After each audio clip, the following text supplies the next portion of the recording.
Hello my lovely nieces and nephew, I am your uncle chemistry uncle. आज हम पढ़ेंगे chapter number 6 haloalkane haloarene के previous years questions, बोले तो PYQ। आज हम स्टार्ट करेंगे क्वेश्चन नंबर 5 आउट ऑफ। इससे पहले के जो क्वेश्चंस है, question number 1 to question number 4 के लिंक मैंने डिस्क्रिप्शन में दे रखे हैं, आप वहां जाकर के देख सकते हैं। ठीक है ना। अभी हम स्टार्ट करते हैं क्वेश्चन नंबर 5। ठीक है ना। क्वेश्चन में क्या बोल रखा है समझो जरा। Out of chlorobenzene and benzyl chloride which one gets easily hydrolysed by aqueous NaOH and why. ठीक है ना। सिंपल सा क्वेश्चन दे रखा है कि एक तो हमारे पास है क्लोरोबेंजीन और एक हमारे पास है बेंजाइल क्लोराइड। ठीक है ना। इन दोनों में से कौन इजीली से हाइड्रोलाइज्ड होगा, किसके साथ? जब हम एक्वस NaOH के साथ रिएक्ट करेंगे तो इन दोनों में से एक इजीली से हाइड्रोलाइज्ड कौन होगा। ठीक है ना। उसको अपने को एक्सप्लेन करना है कंप्लीट। तो सबसे पहले हमें फॉर्मूला बनाना आना चाहिए कि क्लोरोबेंजीन जो दे रखा है वो ये है। ठीक है ना। इसका हम आंसर स्टार्ट कर रहे हैं। क्लोरोबेंजीन को हम लोग ऐसे लिखते हैं, ये क्लोरोबेंजीन है, कंप्लीट है। अब बेंजाइल क्लोराइड है, ठीक है ना, उसको भी हम बाद में डिस्कस कर लेंगे। पहले ये बता रहा है कि क्लोरोबेंजीन का हम डिटेल देख लेते हैं। ठीक है ना। तो क्लोरोबेंजीन का जब हम हाइड्रोलाइसिस करेंगे, ठीक है ना, एक्वस NaOH के साथ जब आप हाइड्रोलाइसिस करेंगे, ठीक है ना, तो आप सीधा समझ सकते हैं कि आपको लगता है कि ये जो Cl है, ठीक है ना, ये यहाँ से हटेगा, ठीक है ना, न्यूक्लियोफाइल की फॉर्म में हटेगा, Cl- की फॉर्म में हटेगा, और NaOH जो है OH- देगा।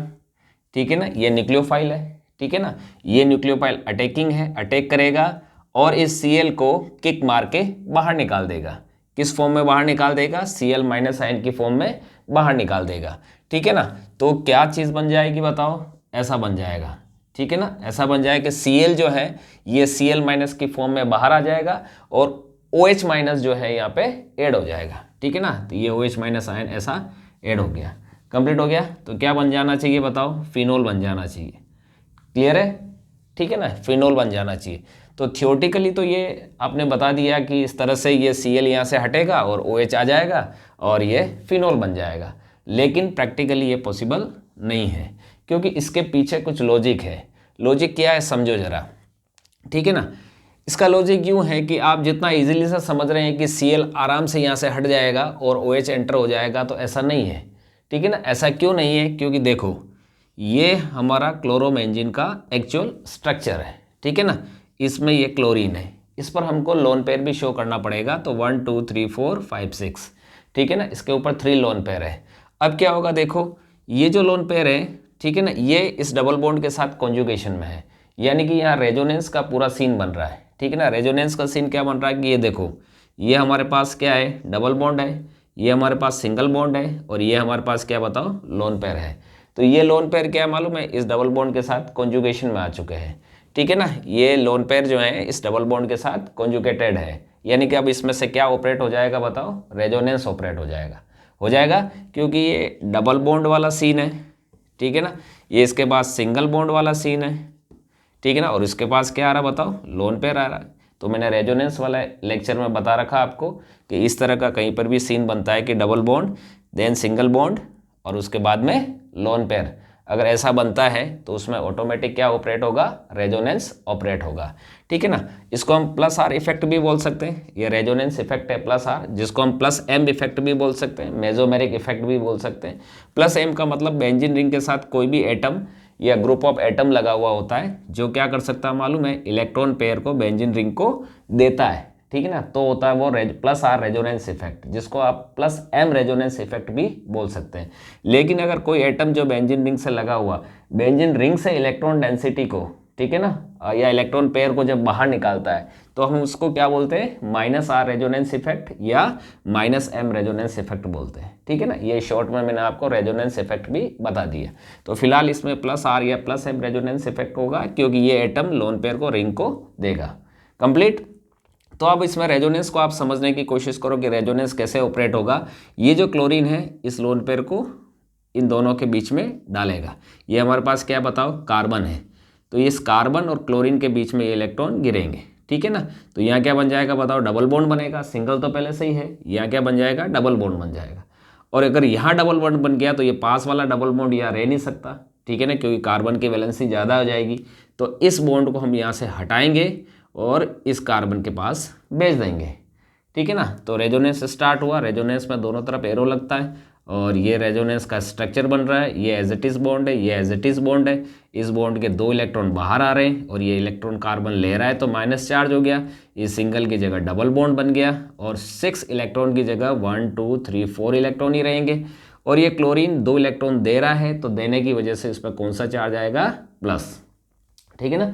देने वाले पर प्लस और लेने वाले पर, ये कार्बन ले रहा है तो लेने वाले पर माइनस। अब फिर से रेजोनेंस स्ट्रक्चर जनरेट होगी। जिसने इलेक्ट्रॉन लिया है वो इलेक्ट्रॉन वापस देगा, ये नेचर होता है ये, ठीक है ना। जिसने इलेक्ट्रॉन दिया वो इलेक्ट्रॉन वापस लेगा, ठीक है ना। लेना देना तो इस दुनिया में लगा ही रहता है, जो लेगा उसको कभी न कभी तो देना ही होता है, ठीक है ना। तो ये क्या करेगा बताओ, ये इलेक्ट्रॉन को फिर से यहाँ पे रिंग में डालेगा तो यहाँ डबल बॉन्ड आ जाएगा, यहाँ डबल बॉन्ड आया तो इस बॉन्ड के इलेक्ट्रॉन को बाहर जाना पड़ेगा तो ये चला गया। तो ये ना हमारे पास स्ट्रक्चर बन गई इस टाइप से। ये एज इट इज़ है, कोई डिफरेंस नहीं है। इस बॉन्ड के इलेक्ट्रॉन बाहर गए तो नेगेटिव चार्ज आ गया। ये एज इट इज़ रहेगा, ऊपर वाला एज इट इज़ रहेगा, कोई चेंजेस नहीं रहेंगे। कंप्लीट। अब फिर से रेजोनेंस स्ट्रक्चर बनेगी तो ये जिसने इलेक्ट्रॉन लिया वो फिर से इलेक्ट्रॉन देगा, इन दोनों कार्बन के बीच में बॉन्ड बनेगा और इस बॉन्ड के इलेक्ट्रॉन इस कोने पे चले जाएंगे, इस कार्बन के पास चले जाएंगे।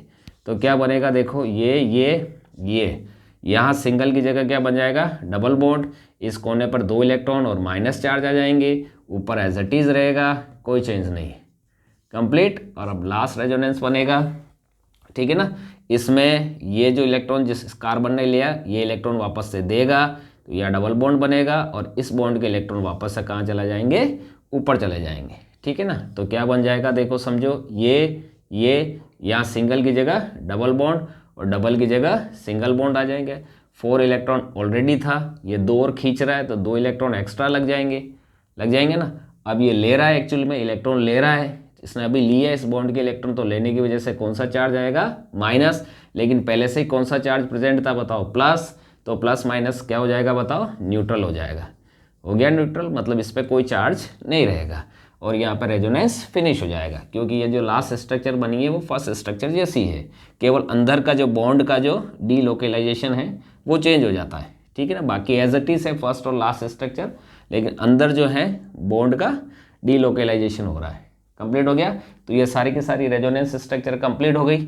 अब इन सब रेजोनेंस स्ट्रक्चर को अगर आप देखें, ठीक है ना, तो आपको लगेगा कि इसमें कार्बन हैलोजन के बीच में, ठीक है ना, कुछ डबल बॉन्ड कैरेक्टर आ जाता है, पूरा तो नहीं, ठीक है ना, लेकिन कुछ पार्शियल डबल बॉन्ड कैरेक्टर आ जाता है, ठीक है ना। डबल बॉन्ड कैरेक्टर आने की वजह से, कार्बन और हैलोजन के बीच में पार्शियल डबल बॉन्ड कैरेक्टर आने की वजह से ये क्या हो जाता है मालूम है, कार्बन हैलोजन बॉन्ड थोड़ा स्ट्रॉन्ग हो जाता है, ठीक है ना। क्योंकि डबल बॉन्ड जो होता है वो सिंगल बॉन्ड से क्या होता है, शॉर्ट होता है। शॉर्ट होने की वजह से क्या होता है, स्ट्रॉन्ग होता है। और स्ट्रॉन्ग अगर ये होता है तो ये OH माइनस इस CCl बॉन्ड को काट के अलग नहीं कर सकता है, क्योंकि ये बॉन्ड शॉर्ट हो चुका है, स्ट्रॉन्ग हो चुका है, ठीक है ना। पार्शियल डबल बॉन्ड कैरेक्टर आने की वजह से ये बॉन्ड क्या हो गया है, स्ट्रॉन्ग हो गया। कंप्लीट। स्ट्रॉन्ग होने की वजह से अब ये OH माइनस की इतनी औकात नहीं है कि ये Cl को यहाँ से किक मार के हटा सके और खुद आकर के बैठ सके, यानी कि खुद फिनोल बना सके, ऐसा इसमें पॉसिबल नहीं है। समझ आ गया आपको पूरा का पूरा, ठीक है ना। ये तो हमने एक सीन बताया किसका, क्लोरोबेंजीन का। समझ आ रहा है आपको, ठीक है ना। अगर समझ आ रहा है तो आप चैनल को लाइक करें, सब्सक्राइब करें और शेयर करें। और सब्सक्राइब तो आप अभी भी कर सकते हैं, चलो फटाफट सब्सक्राइब कर दो, मैं आपका वेट करता हूँ, जल्दी से सब्सक्राइब करो। किया सब्सक्राइब, थैंक यू, ठीक है ना। अब हम डिस्कस करते हैं दूसरे वाले केस पर, ठीक है ना। दूसरा वाला केस क्या बताओ, बेंजाइल क्लोराइड है, ठीक है ना। अब इस बेंजाइल क्लोराइड में क्या चीज़ हो रही है वो समझने की कोशिश करना, ठीक है ना। बेंजाइल क्लोराइड का फॉर्मूला तो सभी को बनाना आता ही होगा, बहुत सिंपल है, ठीक है ना। बेंजाइल क्लोराइड ऐसा होता है, ठीक है ना। ये बेंजीन रिंग होती है और ये आपके पास बेंजाइल क्लोराइड होता है, इसमें होता है ये वाला ग्रुप जिसको बेंजाइल ग्रुप बोलते हैं, ठीक है ना। इसको शॉर्ट में ऐसा भी लिख सकते हैं C6H5CH2, ये बेंजाइल ग्रुप होता है, ठीक है ना। और इस बेंजाइल के साथ Cl लगा हुआ तो ये हो जाएगा बेंजाइल क्लोराइड।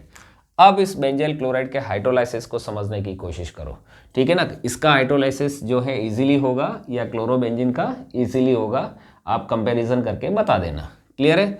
अब देखो बेंजाइल क्लोराइड का भी हम हाइड्रोलाइसिस करते हैं, किसके साथ करना है, एक्वस NaOH के साथ, तो ये लिखा है NaOH और एक्वस, ठीक है ना। तो इसमें भी क्या होगा, ये NaOH OH माइनस देगा, तो ये OH माइनस आयन क्या करेगा, इस Cl को किक मार के बाहर निकाल देगा, किस फॉर्म में, न्यूक्लियोफाइल की फॉर्म में बाहर निकाल देगा, और AOH जो है उस क्लोरीन की जगह लग जाएगा। तो हमारे पास क्या सीन बन जाएगा, देखो ये, ठीक है ना, ऊपर एज इट इज रहेगा CH2 और ये Cl यहाँ से गया तो कौन आ जाएगा बताओ, OH आ जाएगा।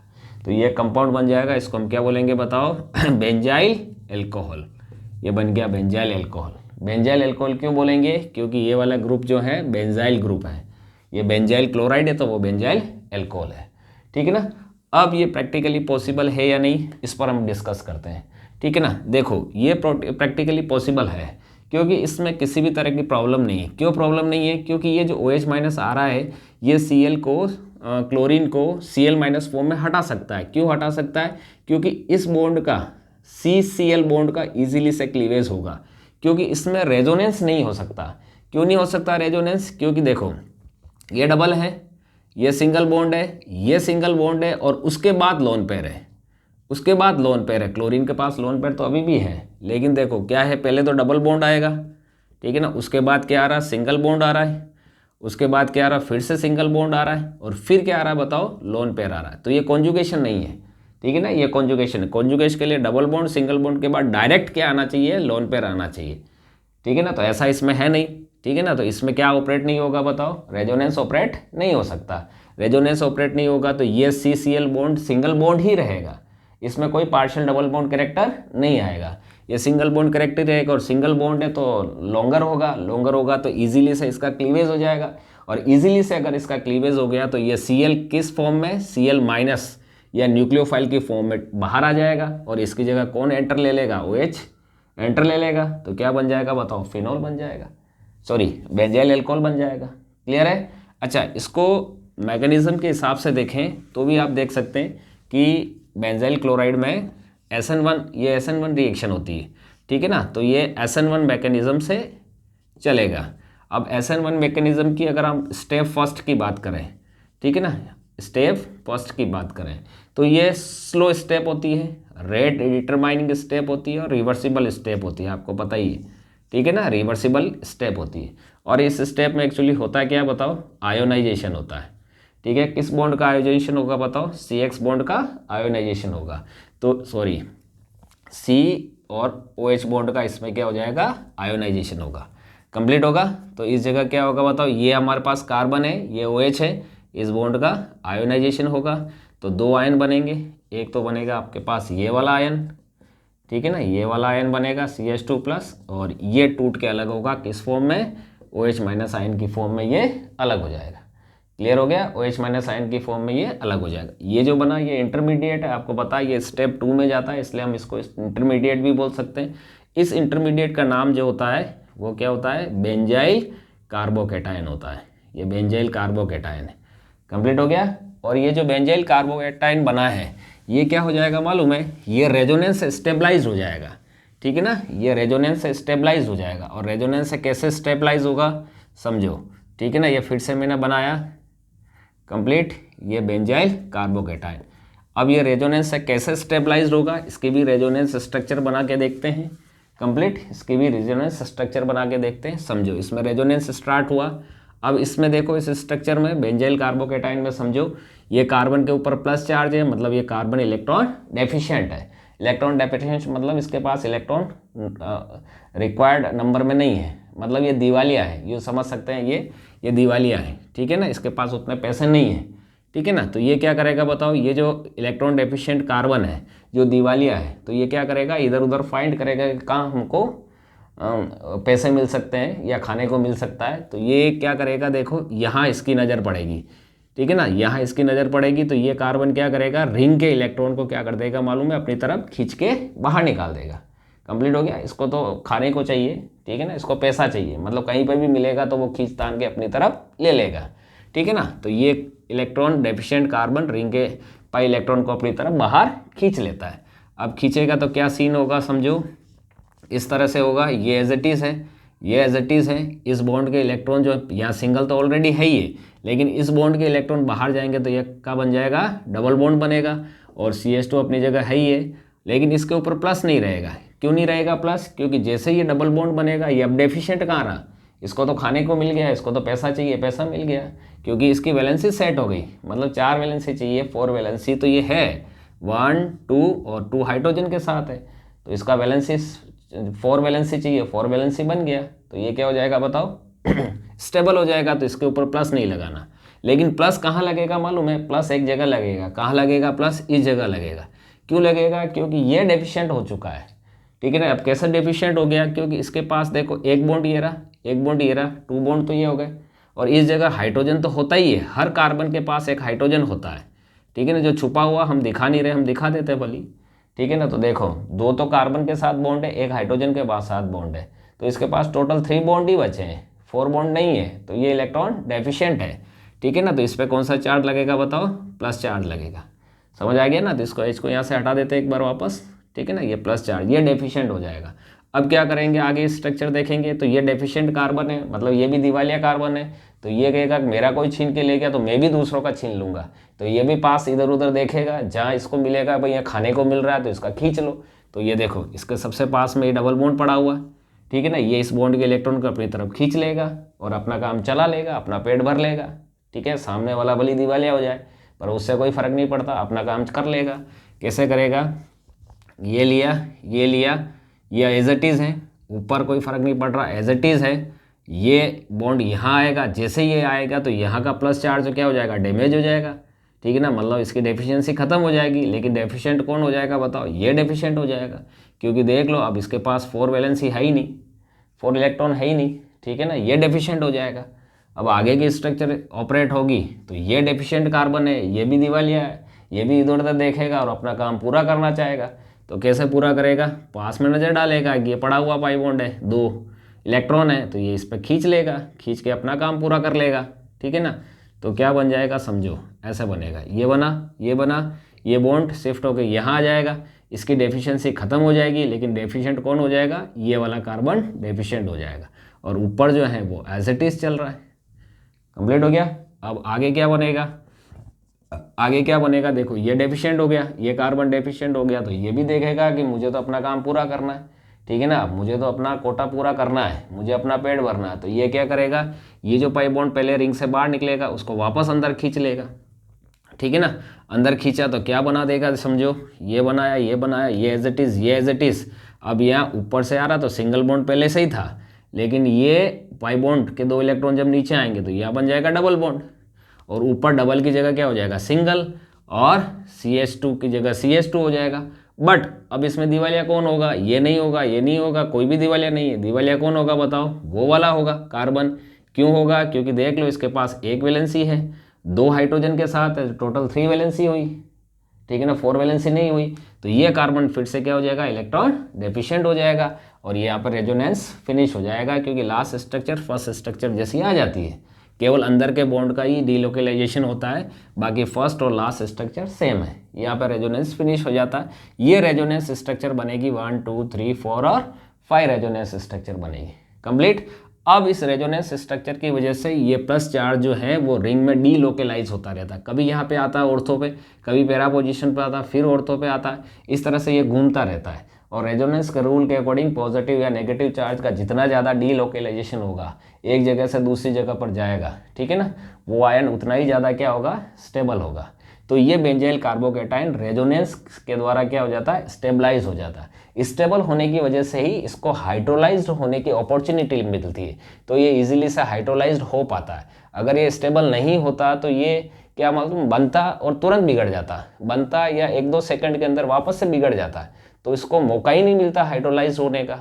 लेकिन अभी फिलहाल ये बेंजाइल कार्बोकेटाइन रेजोनेंस से स्टेबल हो रहा है, तो इसको प्रॉपर टाइम मिलता है, अपॉर्चुनिटी मिलती है हाइड्रोलाइज होने की, तो ये इजीली से क्या हो जाएगा मालूम है, हाइड्रोलाइज हो जाएगा।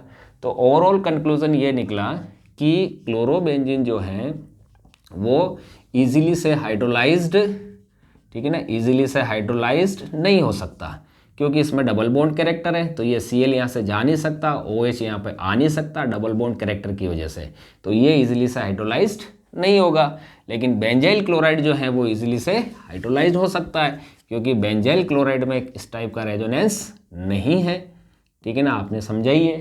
तो Cl यहाँ से जा सकता है और इस जगह से आराम से OH आ सकता है, क्योंकि ये सिंगल की डबल की जगह सिंगल बॉन्ड है, ठीक है ना। प्लस इसके बाद में जो बेंजाइल कार्बोकेटायन बनता है वो भी रेजोनेंस से क्या हो जाता है, स्टेबल हो जाता है, ठीक है ना। तो ओवरऑल कंक्लूजन, अगर ये पूछेगा कि out of chlorobenzene and benzyl chloride which one gets easily hydrolysed by aqueous NaOH, तो आंसर आएगा कि benzyl chloride gets easily hydrolysed by aqueous NaOH।